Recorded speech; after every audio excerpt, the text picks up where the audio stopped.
नमस्कार बच्चों, इसी ऑनलाइन क्लास में आपका स्वागत है।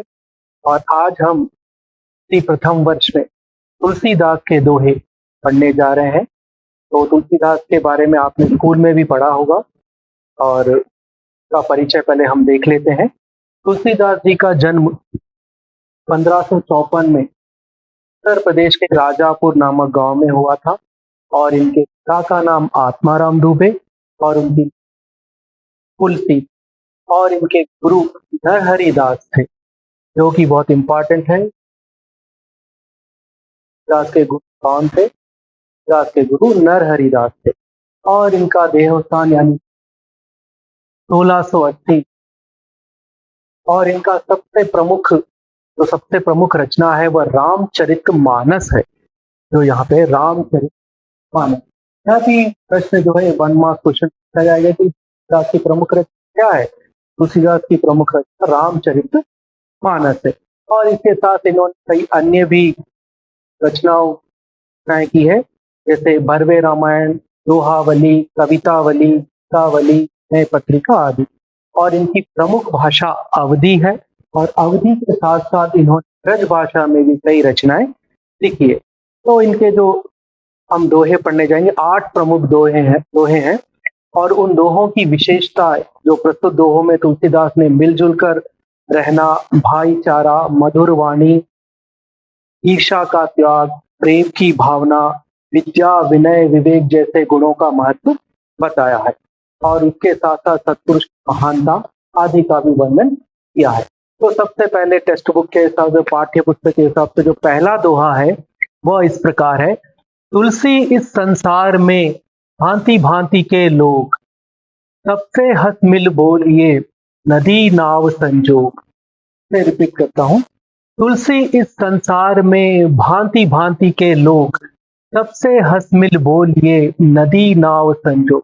तो तुलसीदास जी कहते हैं कि इस संसार में कई तरह के लोग होते हैं, तरह तरह के लोग होते हैं और सबसे हमें हंस मिलकर बोलना चाहिए, क्योंकि जिस प्रकार जो मनुष्य है वो एक सामाजिक प्राणी है, तो सबसे हंस मिलकर एक समाज में रहना है। तो सबसे हंस मिलकर ही बोलिए, क्योंकि न जाने कब किसकी आवश्यकता पड़े, कब किसकी सहायता पड़े। जिस प्रकार नदी को पार करने की नाव की सहायता जरूरी, उसी प्रकार समाज में हमें इसकी सहायता पड़ सकती है। इसलिए तुलसीदास जी कहते हैं कि इस संसार में हमें सबसे हंस मिलकर भाईचारे के साथ रहना चाहिए, तभी जाकर हम एक सुखी जीवन व्यतीत कर सकते हैं। तो इसमें मुख्य विशेषता क्या है? सबसे हंस मिलकर रहना। తెలుగులో చెప్పాలంటే ఈ ప్రపంచంలో రకరకాల మనుషులు, అందరితో మనం కలిసిమెలిసే ఉండాలి. ఎందుకంటే ఎప్పుడు ఎవరి సహాయం అవసరం ఉంటుందో మనకు తెలియదు. కాబట్టి ఈ సమాజంలో మనం ఉన్నప్పుడు అందరితో కలిసిమెలిసి ఉంటేనే మనం సుఖ శాంతిగా జీవితాన్ని గడపవచ్చు. సో ఇది ఫస్ట్ అయిపోయింది. రెండో దోహ చాలా ఇంపార్టెంట్. तुलसी मीठे वचन ते सुख उपजत हुओ, वसीकरण एक मंत्र है परिहरु वचन का। फिर से रिपीट करता हूँ, तुलसी मीठे वचन ते सुख उपजत हुओ, वसीकरण एक मंत्र है परिहरु वचन का। हम स्कूल में भी पढ़ चुके, స్కూల్లో కూడా ఇది మనం చూంటాము. అంటే ఇందులో తులసిదాస్ ఏమంటున్నారంటే, तुलसीदास जी कहते हैं कि तुलसी मीठे वचन से, मीठे वचनों से सुख उपजत हुओ, चारों ओर सुख और शांति, यानी मीठे वचन बोलने से चारों ओर सुख और शांति करती है। इसका कहने का अर्थ यह है, सुनने वाले और सुनने वाले दोनों को सुख की प्राप्ति हो। और मीठे वचन जो है वो वशीकरण के मंत्र है। वचन है वो वशीकरण के मंत्र, यानी किसी को भी अपने वश में कर सकते हैं। किस प्रकार? मीठे वचन बोलकर. తెలుగులో చెప్పాలంటే తీయటి మాటలతోటి మనం ఎవరైనా మన వశంలో చేసుకోవచ్చు. మనం ఏదైనా పని చేయించుకోవాలంటే వాళ్ళతో తీయగా మాట్లాడితే వాళ్ళు మన పని చేసి పెడతారు. अंसंके तुलसी मीठे वचन से सुख उपजत हुओ, तुलसीदास जी कहते हैं मीठे वचनों से चारों ओर सुख और शांति फैलती है। और मीठे वचन जो है वो एक वशीकरण का मंत्र है, इसी को भी हम अपने वश में कर सकते। और इसलिए तुलसीदास कहते हैं परिहरु वचन कठोर, ये कठोर वचनों को छोड़ देना चाहिए, कठोर वचन नहीं बोलने चाहिए। कठोर वचन बोलने से किसी का कोई लाभ नहीं है. చెప్పేది ఏంటంటే కర్కశంగా మాట్లాడడం, కఠోరంగా మాట్లాడడం వదిలేయాలి. తీయగా మాట్లాడితేనే సమాజంలో మన గుర్తింపు ఉంటుంది. 10 మంది మనల్ని గుర్తిస్తారు. తర్వాత సమాజంలో ఒక మంచి పేరు మనకు వస్తుంది. మూడోది तीसरा दोहा है तुलसीदास का, सोई ज्ञानी सोई गुनी जन सोई दाता ध्यान, तुलसी जाके चित भई राग द्वेष की। मनी रिपीट दिस ना, सोई ज्ञानी सोई गुनी जन सोई दाता ध्यान, तुलसी जाके चित भई राग द्वेष। तो इसमें तुलसीदास जी कहते हैं सोई का मतलब होता है वही, वही ज्ञानी है। सोई गुणी, वही गुणी है, वही गुणी जन, गुणी जन मनुष्य है। सोई दाता ध्यानी, वही दाता और वही ध्यानी है। या तुलसी जाके चित्त, चित्त का मतलब अर्थ होता है मन, यानी जिसके मन में राग द्वेष की हानि का मन राग यानी और द्वेष से परे है, यानी वही मनुष्य ज्ञानी हो सकता है, वही मनुष्य गुणी होता है, वही मनुष्य दाता या ध्यानी हो सकता है का मन राग और द्वेष से दूर हो। जिसके मन में राग और द्वेष की कोई जगह नहीं हो, वही मनुष्य ज्ञानी कहलाता। ఎవరి మనసులో అయితే రాగద్వేషాలు దూరంగా ఉంటారు వాళ్ళే ఈ ప్రపంచంలో జ్ఞానులు। వాళ్ళ ఒకరి పట్ల ద్వేషము, ఒకరి పట్ల ప్రేమ అలాంటివి ఉండదు। यानी जिनके मन में किसी के प्रति ज्यादा प्रेम होना या किसी के प्रति द्वेष होना, ऐसे लोग जिनका मन दोनों से दूर है, राग और द्वेष, वही मनुष्य ज्ञानी और वही मनुष्य कहलाता। अब आते हैं हम चौथा दोहा। चौथा दोहा है, तुलसी या संसार में सबसे मिली भाई, ना जाने किस रूप में नारायण मिली। फिर से मैं रिपीट करता हूँ, तुलसी या संसार में सबसे मिलिए धाय, न जाने किस रूप में नारायण मिली। बहुत ही इंपॉर्टेंट दोहा है और इसमें तुलसीदास जी कहते हैं कि इस संसार में सभी से हमें बस मिलकर दौड़ के, यानी పరిగెత్తి వాళ్ళకు కలవాలి, ఎవరు వచ్చినా గానీ ना जाने किस रूप में नारायण मिल। रास्ते पे हम सभी से हमें हंस मिलकर बोलना, चाहे हम उस रास्ते से आए या ना आए। यदि हम उस रास्ते से जा रहे हो तो जिस व्यक्ति जो हम मिलना चाहते हैं वो उस रास्ते पे आए या ना आए, इसलिए जो भी इस संसार में मिले सबसे हंस मिलकर बोलिए। न जाने किस रूप में, यानी न जाने किस रूप में हमें नारायण के दर्शन होता है, इसलिए जो भी हमारे रास्ते में सामने आता है तो उसे हम हंस मिलकर ही बोलना चाहिए, क्योंकि किसी भी रूप में हमें नारायण के दर्शन हो सकते हैं। తెలుగులో చెప్పాలంటే ఈ ప్రపంచంలో ఎవరితో కలిసినా గానీ కలిసి అంటే సంతోషంగా నవ్వుతూ కలవాలి, ఎందుకంటే ఏ రూపంలో అయినా మనకు నారాయణ ఆ దేవుడి దర్శనం కావచ్చు। కాబట్టి ఇల్లు ఎవరితో కలిసినా సంతోషంగా నవ్వుతూ కలవాలని చెప్పడం। इसका 5वां दोहा पढ़ेंगे जो इस प्रकार है और जो इम्पोर्टेंट है परीक्षा की दृष्टि से। तो इसमें तुलसी काया खेत है, मनसा भयो किसान, पाप पुण्य दो बीज है, हुए सो ले तो निदान। फिर से मैं रिपीट करता हूँ, तुलसी काया खेत है, मनसा भयो किसान, पाप पुण्य दो बीज है, हुए सो ले लो निदान। इसमें तुलसीदास जी कहते हैं कि काया, काया यानी हमारा शरीर एक खेती की जमीन के समान है, और मनसा का मतलब होता है, अर्थ होता है मन। मन मनसा भयो किसान, मन एक किसान के रूप में, यानी मन जो है मनुष्य का मन एक किसान है, और उस किसान के पास दो का अर्थ है दो बीज होते हैं। वो बीज कौन कौन से हैं? पाप और पुण्य के। यानी उस किसान के पास दो ही बीज है, एक तो पाप के और एक पुण्य के। इस प्रकार खेती में जो बीज डाला जाता है उसी की फसल होती है। तो बुए सो ले लो निदान, यानी जो बीज हम बोएंगे, या पाप के बीज बोएंगे तो पाप की फसल होगी, और पुण्य के बीज बोएंगे तो पुण्य की। यानी अंत में बुए सो ले लो निदान, तो अंत में यदि हम पाप के बीज बोते हैं तो पाप की फसल मिलेगी, और पुण्य के बीज बोते हैं तो पुण्य की फसल मिलेगी। तो ఇందులో తెలుగులో చెప్పాలంటే తులసిదాస్ గారు ఏమంటున్నారంటే, మనిషి యొక్క శరీరం పొలం లాంటిది, ఒక వ్యవసాయ భూమి లాంటిది. అందులో మనసు అనేవాడు ఒక రైతు. ఆ మనసు అనేవాడి రైతు దగ్గర రెండే విత్తనాలుంటాయి. పాపము, పుణ్యము.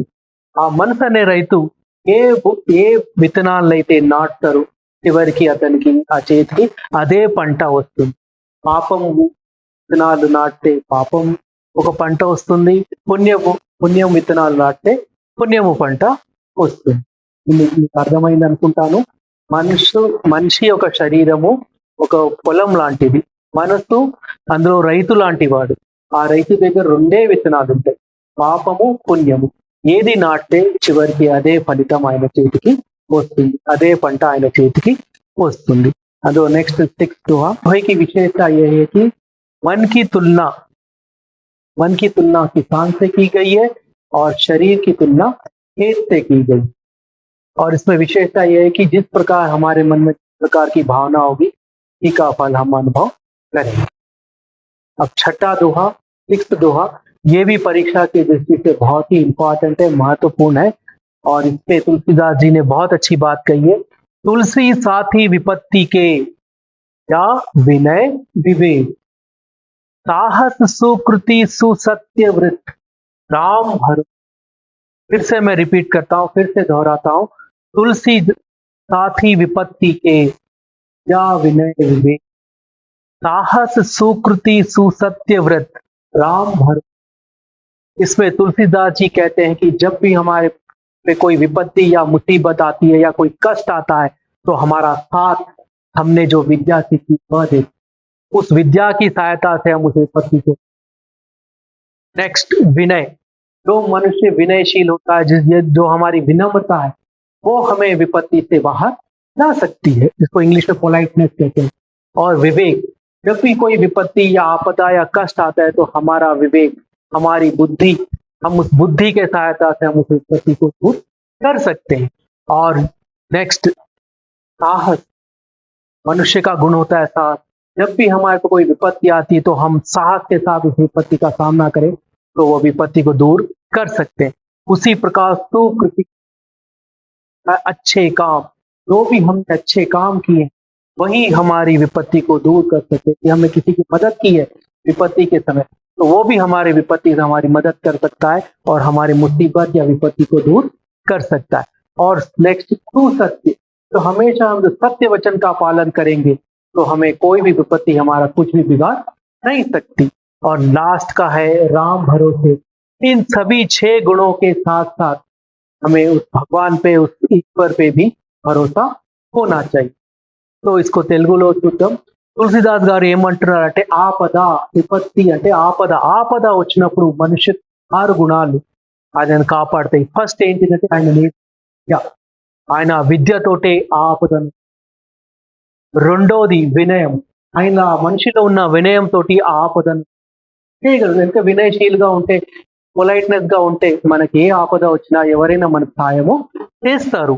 నెక్స్ట్ వివేకము అంటే ఏ ఆపద వచ్చినప్పుడు మనిషిలో ఉన్న బుద్ధి, వివేకమే ఆయనకు తోడ్పడుతుంది, ఆ ఆపదను దూరం చేయగలుగుతాడు।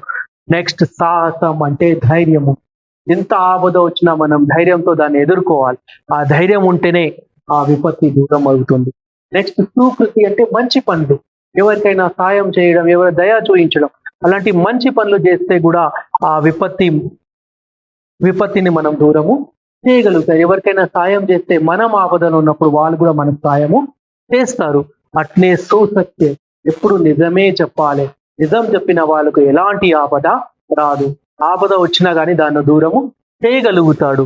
ఇక ఇవన్నీ 6 గుణాలతో పాటు, ఈ 6 గుణాలు ఏవేవి?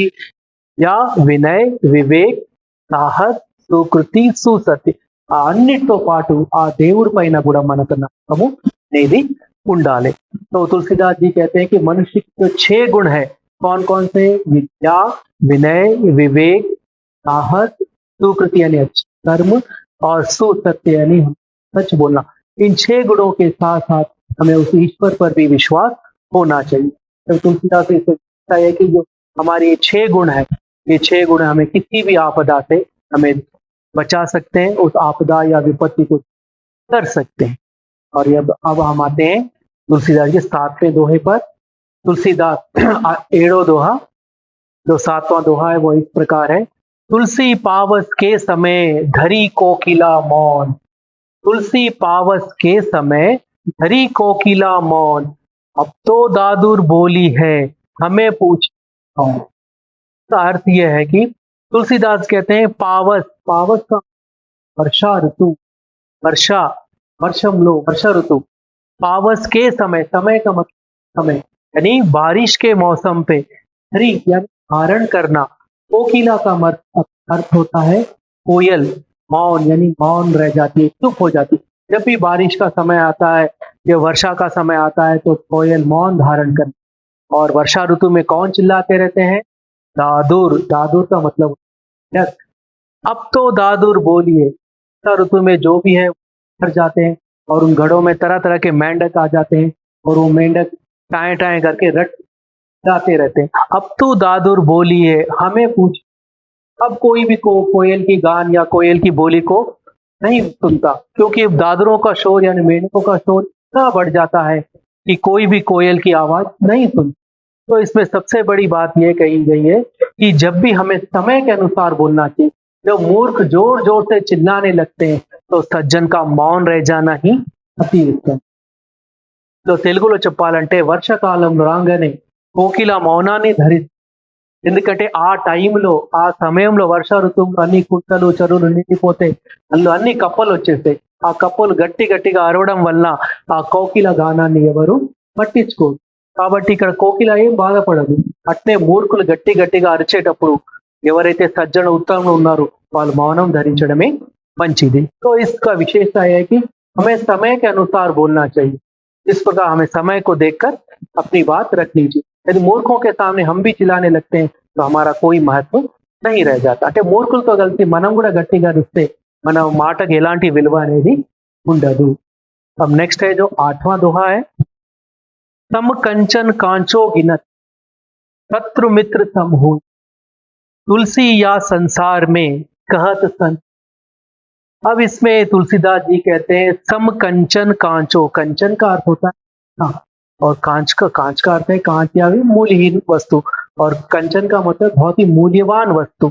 सम का अर्थ है समान। शत्रु, शत्रु का मतलब शत्रु, मित्र दोस्त, सम होई यानी जिस व्यक्ति के दृष्टि में मूल्यवान वस्तु और मूल्यहीन वस्तु समान है, यानी उनका कोई भेदभाव नहीं है, जो दोनों वस्तुओं को समान दृष्टि, समान वस्तु और मूल्यहीन वस्तु, उसी प्रकार जो व्यक्ति शत्रु और मित्र को समान रूप से देख, कोई भेदभाव नहीं करता, तुलसी या संसार में, जी कहते हैं कि इस संसार में वही संत जन कहलाने लायक सज्जन व्यक्ति है, तो मूल्यवान वस्तु और मूल्यहीन वस्तु को एक समान देखता है, शत्रु और मित्र को एक समान देखता है। తెలుగులో చెప్పాలంటే ఎవరైతే బంగారాన్ని తర్వాత గాజు పెంకు సమాన దృష్టితో చూస్తారు, ఎవరైతే శత్రువులను మిత్రులను సమాన దృష్టితో చూస్తారు, ఇలాంటి భేదభావాలు చూపించరు, వాళ్ళే ఈ సంసారం అంటే ఈ ప్రపంచంలో వాళ్ళే గొప్పవాళ్ళు, వాళ్ళే నిజమైన సాధువులు సజ్జనులు। उसमें इंपॉर्टेंट दो है, first one, fifth one and sixth one. 5वां दोहा है, तुलसी काया खेत है मनसा भयो किसान, पाप पुण्य दो बीज है बोए तो लेनु लो। तो तुलसीदास जी कहते हैं कि मनुष्य है एक खेत के समान है, వీళ్ళు చెప్పేదంటే ఒక పొలం లాంటిది, మనసు రైతు లాంటి వాడు, ఆ రైతు దగ్గర రెండే విత్తనాలు ఉంటాయి, పాపము, ఆ రైతు ఏ విత్తనాలను అయితే నాటుతారో సరికి అతని చేతికి అదే పంట वस्तुन। तो इसमें कहने का मतलब यह है कि तुलसीदास जी कहते मनुष्य का शरीर है वो खेत के समान है और उसका मन किसान है, और उस किसान के पास पाप और पुण्य दो बीज दो होता है और अंत में उसी की फसल उसके आती है। तो ये एक इम्पॉर्टेंट है। और इसमें प्रश्न क्या आएगा, तुलसी ने काया की तुलना किससे की है? तो इसमें तुलसी ने काया की खेत से की है, ये एक आएगा। और जो नेक्स्ट वन है, सिक्स्थ वन का दोहा है, वो भी इंपॉर्टेंट है। इसमें तुलसीदास जी कहते हैं कि तुलसी साथी विपत्ति के, विद्या विनय विवेक, साहस सुकृति सुसत्य व्रत, राम भरोसे एक। तो इसमें जो 6 गुणों को बताया गया उसमें है विद्या, विनय, विवेक, साहस, सुसत्य व्रत, और ये 6 गुणों का वर्णन किया गया। ఇందులో తులసిదాస్ గారు ఏమంటారు, ఆపద వచ్చినప్పుడు మనిషిలో ఉన్న ఈ 6 గుణాలని అతను కాపాడు. ఎలా అంటే ఫస్ట్ విద్య, నెక్స్ట్ వినయ్, మూడోది వివేక్, नालगोदी साहस, सुकृति। ये जो 6 गुण है, 6 गुण ही है जो मनुष्य को विपत्ति से बाहर निकाल सकते। तो इसमें 1 मार्क्स क्वेश्चन ये भी आते हैं कि तुलसी के अनुसार विपत्ति के साथी कौन कौन है। तो तुलसी के अनुसार विपत्ति के साथी है विद्या, विनय, विवेक, साहस, सुकृति और सुसत। ये भी है जो 3 मार्क्स का क्वेश्चन आएगा, उसमें भी आपको ये पढ़े। तुलसीदास के एक शब्द में उत्तर दीजिए, तो परीक्षा की दृष्टि से इंपॉर्टेंट है। पहला प्रश्न है, तुलसी का अमर काव्य कौन सा है। तुलसी का अमर काव्य है रामचरितमानस। तो इसमें सिंपल है, तुलसीदास राम के भक्त थे, तो उन्होंने रामचरितमानस, जो इनका अमर काव्य है वह रामचरितमानस है। और इसमें प्रश्न नंबर 2, तुलसीदास के गुरु कौन थे, ये भी इंपॉर्टेंट है। और तुलसीदास के गुरु नरहरि दास जी थे। प्रश्न नंबर 3, तुलसी के अनुसार वशीकरण के मंत्र क्या है।